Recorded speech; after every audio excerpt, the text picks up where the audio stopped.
அதுக்கு பக்கத்தில் 2-3 பொண்கள்லாம் குளிச்சுட்டு இருப்பாங்க. அவங்க பக்கத்துக்கு வீரத்தை கலந்துவேங்கிறதுக்காக நான் 3 வயசு இருக்கும்போது எங்கள் அம்மா போயிட்டாங்க. ஸோ எங்கள் அப்பா நிரந்தர கல்யாணம் பண்ணிட்டார். ஓகே. கொஞ்சம் நான் ஏதாவது தப்பு கிப்பு பண்ணால் அதை பெருசுப்படுத்தி சொல்லிடுவாங்க. அது ஒரு தடவை அழுகி வாங்கினா வலிக்கும். நான் நிறைய தடவை வாங்கிட்டேன், வலியே கிடையாது.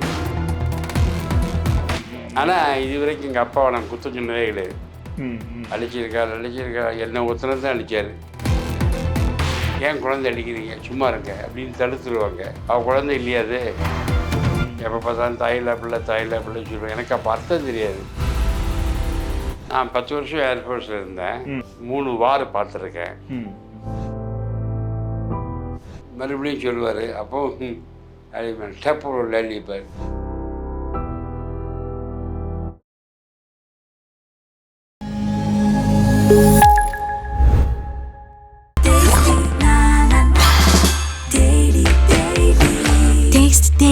Taste the Daily. நாதஸ் நேயர்களுக்கு திருவேங்கடத்தின் அன்பு வணக்கம். Cinema, serial, web series, short ஃபிலிம்னு சினிமாவின் எந்த தளமானாலும் நடிக்கக்கூடிய நடிகர். 400 படங்களுக்கும் மேற்பட்டு நடித்திருக்கும். சினிமாவில் இவரை கடந்து போகவே முடியாது அப்படின்னு சொல்கிற நடிகர்களில் இவரும் ஒருவர். டெல்லி கணேஷ் நம்மோடு இருக்கிறார். அவரிடம் பேசுவதற்கு நிறைய இருக்கின்றன, அவர் பேச நாம் கேட்க நிறைய இருக்கின்றன. வணக்கம் சார். வணக்கம். வணக்கம். நல்லா இருக்கீங்களா சார்? நல்லா இருக்கேன். சமீபத்தில் உங்களுடைய சதாபிஷேக விழா அப்படின்னு கேள்வி. ஆமாம், நேற்று மிந்தானது நியூஸ்லாம் வந்தது, ரொம்ப சந்தோஷமா இருந்தது. சாருக்கு ஒருவேளை 80லையும் இளமையா இருக்கனால தெரியல வேணுமோ. எப்படி நடந்தது sir function? Be happy. Okay. Will be young. That's all. Okay okay. எல்லாம் சந்தோஷமாக இருக்கணும். அடுத்தவங்க கூட பேசும்போது சந்தோஷமாக பேசணும். Will become young. அதான் என்னுடைய ஒரு பாலிசி. Okay okay. எனக்கு ஒரு விஷயம் தெரிஞ்சுக்கணும்னு ஆசை சார். திருநெல்வேலியில் இளம் வயதில் இருந்த அந்த சின்ன பையனில் இருந்த கணேசன் சார் என்னென்ன குறும்புகள் பண்ணார் அப்படின்னு எனக்கு கேட்டு தெரிஞ்சுக்கணும்னு ஆசை. குறும்புகள்னா கிராமம், தாமிரபரணி ஆறு, தனி நிறைய வரும். சில சமயம் ஃப்ளட்டு வரும். சரி. அப்போ திறந்து விட்டுருவாங்க. ஓகே. அது கம்ப்ளீட்டாக அந்த ஆத்தக்கரை ஃபுல்லாக வாட்டராக போகும். நான் அதில் போய் பல்டி அடித்து குதிச்சு உள்ளே வரைக்கும் போயிட்டு வெளியில் வந்து அதுக்கு பக்கத்தில் 2-3 பொண்கள்லாம் குளிச்சுட்டு இருப்பாங்க. அவங்க பக்கத்துக்கு வீரத்தை கலந்துவேங்கிறதுக்காக ஓகே ஓகே ஓகே குளிப்பேன். எல்லோரும் என்னையே பார்ப்பாங்க, எப்போ எப்படி தான் போகிறானோ அப்படின்னு. அதெல்லாம் கொஞ்சம் ஜாலி. அப்புறம் மரத்தை ஏறுறது. வேற என்ன, மரத்தை ஏறி ஒரு கிராமத்தானுக்கே உண்டானது. ஒரு கிராமத்தானுக்கே உண்டானது மரம் ஏறுதல்.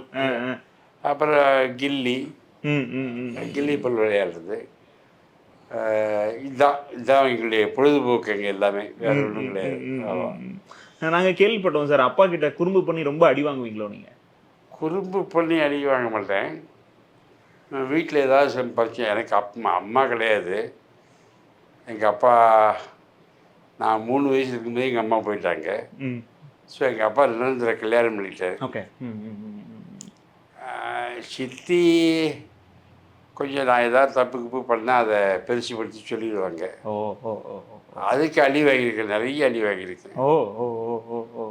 அப்புறம் பள்ளிக்கிற மார்க் வாங்கலேன்னு ஒரு நாள் கூட அடிக்கவே கிடையாது. அப்படி இல்லை. மற்றதுக்கெல்லாம் அழிப்பார். அது ஒரு தடவை அழுகி வாங்கினா வலிக்கும். நான் நிறைய தடவை வாங்கிட்டேன், வலியே கிடையாது. பழகிடுச்சு. ஆமாம். ஆனால் இது வரைக்கும் எங்கள் அப்பாவை நான் குத்தம் சொன்னதே கிடையாது. அடிச்சிருக்கா என்ன ஒருத்தனை தான் அடித்தார். தம்பி வந்து என் கூட பிறந்தவன், எங்கள் அம்மாவுக்கு பிறந்தவன், வாய் பேசாதவன், ஊமை. அதனால் அவனும் ஒன்றும் அடிக்கவும் மாட்டாங்க, பேசவும் மாட்டாங்க. இப்போ அவனு விட்டுருவாங்க. இன்னொன்று எங்கள் அக்கா பொம்பளை, அவங்களே அடிக்க முடியாது, பொம்பளை அடிக்க முடியாது. ஸோ ஒரே டார்கெட் நான் தான். இவங்க எல்லாரோடையும் நான் தான் வாங்கிட்டேன். சமர்த்தி அடி வாங்குவீங்க. அதுக்கப்புறம் இளையதளத்து பசங்கள்லாம் வந்தாங்க. ஓகே. அவங்க அம்மா இருக்காங்க. அதனால் எங்கள் அப்பாவில் தொட முடியாது. ஏன் குழந்தை அடிக்கிறீங்க, சும்மா இருங்க அப்படின்னு தடுத்துருவாங்க. அவள் குழந்தை இல்லையாது. ஆமாம். அந்த பாசத்தில் அவள் சொல்லுவாள். அதனால் அவங்களும் தப்பிச்சிட்டாங்க. நீங்கள் தான் மாட்டினீங்க. ஒரே ஒரு ஆள் நான் தான் மாட்டிக்கினார் ஒருத்தர் அந்த மாதிரி. ஆனால் பிற்காலத்தில் என் மேலே பெரிய மரியாதை ரொம்ப ஏற்படுது அவருக்கு. ஆமாம், சினிமாவுக்கு வந்ததுக்கப்புறம். சார், அந்த டைமில் அம்மா இல்லாத குழந்தைங்கும் போது அப்போ பெரும் அரவணைப்பாக யார் சார் இருந்தா உங்களுக்கு? உங்களுக்கு அரவணைப்பாக அப்போ யார் இருந்தா? என் பாட்டி. எங்கள் அப்பாவோட அம்மா. அவள் தான் எனக்கு அரவணைப்பு எல்லாமே. ஓகே. எப்போ பார்த்தாலும் தாயில்லா பிள்ளை சொல்லுவேன். எனக்கு அப்போ அர்த்தம் தெரியாது. ஓகே. தாயில்லா பிள்ளைன்னா என்ன அப்படின்னு எனக்கு அர்த்தம் தெரியாது.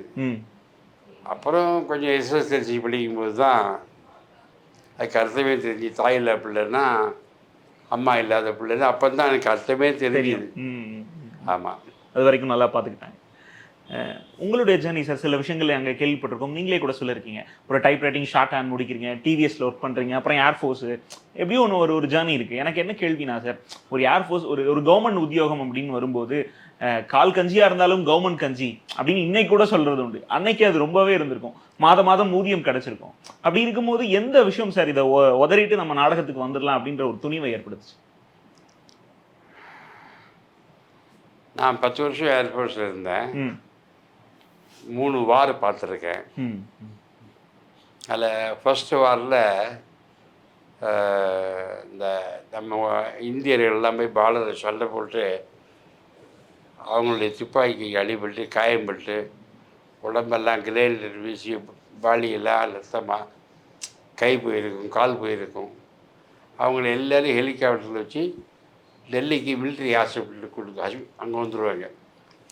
மிலிட்ரி ஹாஸ்பிட்டலில் வந்தாச்சுன்னா சும்மா கழுத்துலேயே படுத்துருப்பாங்க. கொசு வராமல் இருக்கிறது கொசு வலை கட்டியிருப்பாங்க. சில பேர் கையை அப்படி கட்டியிருப்பாங்க, காலை அப்படி கட்டியிருப்பாங்க. பார்க்கவே பரிதாபமாக. சில பேருக்கு உடம்பெல்லாம் மேல் ஸ்கின்னே இருக்காது, அதில் கழிவு போட்டு பண்ணிகிட்டே இருப்பாங்க. அவங்களுக்கு ஒரு பொழுதுபோக்கு கிடையாது. அப்போ பொழுதுபோக்கு ஆகாஷ்வாணி, விவித பாரதி, அது ஒன்று தான். ஆமாம், டிவி எல்லாம் வரல. அந்த நேரத்தில் அவங்களுக்கு ஒரு என்டர்டெயின் பண்ணணுங்கிறதுக்காக ஏர்ஃபோர்ஸ் ஒரு வாரம், நேவி ஒரு வாரம், ஆர்மி ஒரு வாரம் நாங்கள் போய் அவங்கள வெளியில் கொண்டு வந்து உட்கார வச்சு அவங்க முன்னாடி நாங்கள் நம்முடைய கலைகளை காமிப்போம். பரதநாட்டியம், ஒயிலாட்டம், மயிலாட்டம், கரகாட்டம், அப்புறம் ஒரு ஸ்கிட்டு, ஓகே, இந்த மாதிரி போடுவோம். இதெல்லாம் அவங்களுக்கு புரியுமா சார்? ஏன்னா லாங்குவேஜ் பிரச்சனை இல்லையா? அவங்க லாங்குவேஜ் பற்றி கவலையே படல. ஏன்னா அவன் உயிரை பணையம் வச்சு வந்திருக்கான். ஓகே. இறப்போட என்ட்ரி வரைக்கும் போயிட்டு வந்துட்டான். அதனால் அவனுக்கு இதெல்லாம் மொழியெல்லாம் பிரச்சனை இல்லை. எவனொருத்தனுக்கு இறப்பினுடைய அருமை தெரியுமோ அவனுக்கு ஜாதி தெரியாது, மதம் தெரியாது, ஒன்றும் தெரியாது. கொளுத்து போய் ஷகாமல் இருக்கான் பாருங்க, அவங்களுக்கு தான் ஜாதி மதம் இந்த வெறியெல்லாம் அவங்களுக்கு தான். அதே ஆளுக்கு கால் கை முடிஞ்சு பூச்சி வச்சுங்களேன், அவன் மறந்துடுவான். பட்டாதான் தெரியுன்ற பட்டாதான் தெரியும். ஆனால் இவங்களுக்கு அது நிறைய பண்ணுறதுனால they like all the languages. நம்ம காமெடி பண்ணாலும் சிரிப்பான். அண்ட் கரகாட்டம் எந்த லாங்குவேஜ்காரனும் ரசிக்கலாம், கண்டிப்பாக. பரதநாட்டியம் யாருன்னு ரசிக்கலாம். இப்படி புறப்படும். அதில் ஒரு ட்ராமாவில் நடிக்கிறதுக்கு ஒரு ஆள் வரணும், வரல. அப்போ என்ன கூப்பிட்டாங்க, நமக்கு ஏன் கூப்பிட்டான்னு தெரியாது. ஐயோ, நாடகம் பார்த்ததில்ல, ஒன்றும் பார்த்ததில்ல, ஐ ஓன்ட் கம். எப்படி கூப்பிடுறீங்க என்னன்னு? இல்லை, நீ என்ன பேசினாலும் உன்னை சுற்றி ஒரு 10 பேர் உட்காந்துருக்காங்க, எல்லோரும் சிரிக்கிறாங்க. ஸோ உங்களுக்கு ஏதோ ஒரு பவர் இருக்குது. அதெல்லாம் ஒன்றும் இல்லை, பவர் இல்லை, நான் பாட்டுருக்கேன். இந்த ப்ரோக்ராம் நீ பண்ணுற சின்ன ரோல் தான், பக்கத்தில் நின்று போகிறோம். ரொம்ப கட்டாயப்படி கூப்பிட்டு போனாலும் நான் போனேன். முதல்ல அந்த ஸ்கிரிப்டு மேலே போனோடனே அவங்களெல்லாம் பார்த்தோன்னே கை காலெலாம் நடுங்க ஆரம்பிச்சு. எனக்கு இன்னும் வெக்கமாக இருந்தது. அவங்கெல்லாம் கீழே உட்காந்துருக்காங்க, நான் மேலே உட்காந்து கூத்தாடித்தனம் பண்ணுறேன் அப்படின்னு. அதில் என்னுடைய டைலாக்லாம் மறந்துட்டேன், பேச வேண்டியதெல்லாம் மறந்துட்டீங்க. இந்த ஆள் அது டைலாக் வரும்போது என்னை பார்ப்பார், நான் அழிப்பேன். மறுபடியும் சொல்லுவார், அப்போ அழிப்பேன். டப்பு ஒரு அழிப்பார். அழிச்ச உடனே நான் உள்ளூர கோபம் வரும், இத்தனை முன்னாடி நடிக்கிறேன்னு. அதை காமிக்காமல் இருக்கிறதுக்காக சமாளிச்சுட்டு அவர் அழிக்கும் போது அப்படின்னு நான் கோணைக்கித்தனம் பண்ணேன். இந்த கோணைக்கித்தனத்தை பார்த்து எல்லாம் ரசிக்க ஆரம்பித்தாங்க. நிறைய கைதட்டு எனக்கு தான் வந்தது. டயலாக மறந்தாலும். அப்புறம் உள்ள வந்து, sir what is your name? Ganesan. Very good acting, fantastic, what acting பாராட ஆரம்பிச்சாங்க. Okay okay. அதுக்கப்புறம் அவர் சொன்னார், உனக்குள்ள ஒரு நடிப்பு இருக்குது, அதை விட்டுட்டு நீ ஏன் நடிக்கு டைம் கிடைக்கும் போதெல்லாம் சொல்லி அப்புறம் ஏர்ஃபோர்ஸ் நிறைய நாடகங்கள்லாம் போட்டேன். அப்புறம் டெல்லியில் வெளியில் ஒரு குரூப் இருக்குது, தட்சிண பாரத நாடகம், அவங்களாம் பெரிய குரூப். ஓகே. அங்கே போய் நீங்கள் சேர்ந்தாலே உங்களுக்கு ப்ரமோஷன் அர்த்தம். அவங்க என் நாடகத்தை பார்த்துட்டு என்னை கூப்பிட்டாங்க. நான் போனேன், நடித்தேன். அங்கே சோழ நாடகம், மேஜர் சுந்தரராஜன் நாடகம் எல்லாம் போட்டோம், நடித்தேன். நல்ல பேர் வந்தது. இசை விமர்சகர் சுப்புடு என்னை பற்றி பிரமாதமாக எழுத ஆரம்பித்த பத்திரிகையில். டெல்லியில் நல்ல பேர் எனக்கு, மல்லிப்பை பொறுத்த வரைக்கும். யார் நாடகம் பண்ணல எனக்கு கூடுவாங்க. ஐ வில் டைரக்ட் தம். ஆனால் வேலையில் இருக்கீங்க? வேலையில் இருக்கேன். நான் வேலை பண்ணுறது நீ சாயந்தரம். It is allowed in air force. Okay okay okay. நீங்கள் படிக்கணும்னா மேற்கொண்டு படிக்கலாம். ஓ. கலை நிகழ்ச்சி பண்ணால் பண்ணலாம். ஜிம்முக்கு போகணும், அதெல்லாம் உங்களே அந்த காலம்பரை ஒரு 9-7 மணிலேருந்து மத்தியானம் 2 மணி வரைக்கும் தான் ஒர்க்கு. ஓ. அதுக்கப்புறம் நீங்கள் என்ன பண்ணாலும் பரவாயில்ல. அப்படி தான் நடிகை நானே, இல்லை நடிகை நான் வாய்ப்பே கிடையாது. அதுக்கப்புறம் அப்போ நான் பிஏ படித்தேன். பிஏ படித்து பாஸ் பண்ணிட்டேன். எம்ஏ படிக்கிறதுக்கு புக்கெல்லாம் வாங்கணும்னு பார்த்தேன். என் நாடகங்கள் நிறைய வர ஆரம்பிச்சிருக்கு, படிக்க முடியல, விட்டேன். அப்புறம் என்ன இந்த வார் டயத்தில் ஜம்மு பங்களாதேஷ் வார் டயத்தில் எனக்கு ஜம்முவில் போட்டாங்க. அங்கே ரொம்ப கஷ்டப்பட்டேன்.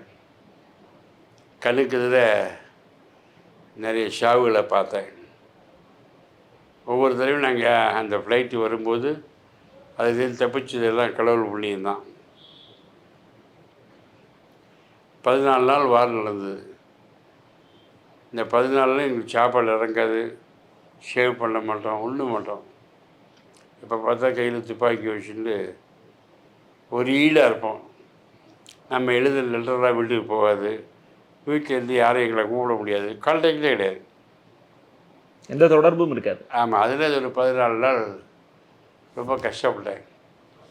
சே, என்ன லைஃப்டாது, நம்ம ஊரில் நம்மளும் மோசமாக படித்தோம்லாம் நல்லா இருக்கான், நம்ம நல்லா படிச்சுட்டு வந்து இந்த வேலைக்கு வந்துட்டோமேனு வருத்தப்பட்டேன். பட் ஒரு நாளை காப்பாற்றுறோங்கிற எண்ணம் அப்போ இல்லை. தேசப்பட்டு சொல்லுவாங்க எல்லோரும், அப்போ இல்லை. இல்லை.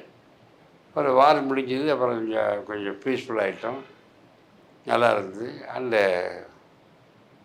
அப்புறம் அங்கேருந்து ஜோத்பூர் ஒரு ஊருக்கு போனேன். அப்புறம் அங்கேருந்து டெல்லிக்கு வந்தேன். எனக்கு போருன்னு ஆகிப்போச்சு. இந்த லைஃப் போதும். நம்ம வேறு அதுக்குள்ளே ஷார்ட் ஹேண்ட் டைப் ரைட்டிங்லாம் எனக்கு தெரியும். ஐ எம் ஏ கிராஜுவேட் ஸ்டெனோகிராஃபருக்கு டெல்லியில் பயங்கர வேலை கிடைக்கும். ஓ. அந்த டைமில் சவுத் இண்டியன் தான் கூப்பிடுவாங்க. ஏன்னா அவங்களுக்கு இங்கிலீஷ் நல்லா தெரியும், கூப்பிடுவாங்க. நாங்கள் போய் வேலைக்கு பார்ப்போம், நல்ல சம்பளம் கொடுப்பாங்க. அப்படியே வேலை பார்த்துட்டே இருந்தேன். அப்புறம் வீட்டிலேருந்து ஃபோன் வந்தது, உனக்கு கல்யாணம் பண்ணணும்னு ஆசைப்படுறோம். நான் லவ் பண்ண பொண்ணு தான், கல்யாணம் பண்ணாமலேயே இழுத்து அடித்தாங்க. அப்புறம் ஏதோ ஓகே பண்ணிட்டாங்க. சொந்தம் அத்தை பொண்ணு தான். கல்யாணம் நடக்கணும்னா நீ இங்கே வா, டெல்லியில் இருந்தால் நடக்காது அப்படின்னாங்க. அவளுக்காக நான் டெல்லியை விட்டுட்டு மெட்ராஸ் வந்தேன். மெட்ராஸில் இந்த ஃபார்வேர்டு கம்யூனிட்டி அது தொல்லை திருச்சி ஏகப்பட்ட ப்ராப்ளம், வேலை கிடைக்கிறது கஷ்டம்.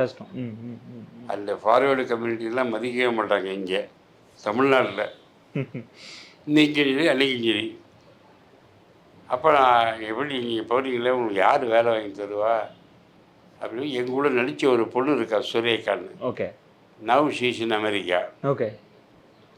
அவள் அப்பா வந்து பெரிய போஸ்ட் இருந்தார், under secretary. Okay. To Indira Gandhi. அவர்கிட்ட கூப்பிட்டு போய், அப்பா டெல்லி கணேஷ் ஊருக்கு, அங்கே அப்பா கணேஷன் தான், கணேஷ் ஊருக்கு போகிறாருப்பா, மெட்ராஸுக்கா? Once for all you're going to Madras? Oh, what about the drama troupe? Sir troupe இருக்குது சார், யாரும் நடிப்பாங்க சார். என் லைஃப் பிரச்சனை, நான் கல்யாணத்துக்கு பண்ணிக்கணும். Oh, very good very good. நான் என்னம்மா பண்ணணும்? நான் அது மெட்ராஸ் போனால் வேலை கிடைக்கணும்ப்பா, நீங்கள் ஏற்பாடு பண்ணுங்க. ஓகே. இன்னும் ஸ்டெனோகிராஃபை கூப்பிட்டார். Royal Enfield GM general manager, okay. அவர் லெட்டர் கொடுத்தார். நான் அவரை போய் பார்த்தேன். அவர் அவர் தம்பியோட கம்பெனி அம்பத்தூரில் இருக்குது. ஓகே. அங்கே வேலை கொடுத்தாங்க. அங்கே வேலை பார்த்தேன். அப்பாடர் வேலையை செட் ஆயாச்சு. அங்கேருந்து இங்கே வந்தாச்சு. வேலையும் கிடைச்சாச்சு. ஜம்முன்னு இருக்கேன். என் ஒய்ஃப் ஏஜிசி ஆஃபீஸில் வேலை பார்க்குறேன், ட்ரிவேண்டரத்தில். ஓகே. அதனால் கல்யாணம் ஆகிடுது. இதுக்குள்ள காத்தாடு ராமஜி நாடகத்தில் நடிச்சிட்டு இருந்தீங்க. அதை பாலச்சந்தர் பார்த்தாரு. அதுக்கப்புறம் பார்த்துட்டு படத்துக்கு விட்டாரு. அப்படி தான், இதுதான் நம்முடைய how I came to drama cinema. Sweet story. Sir,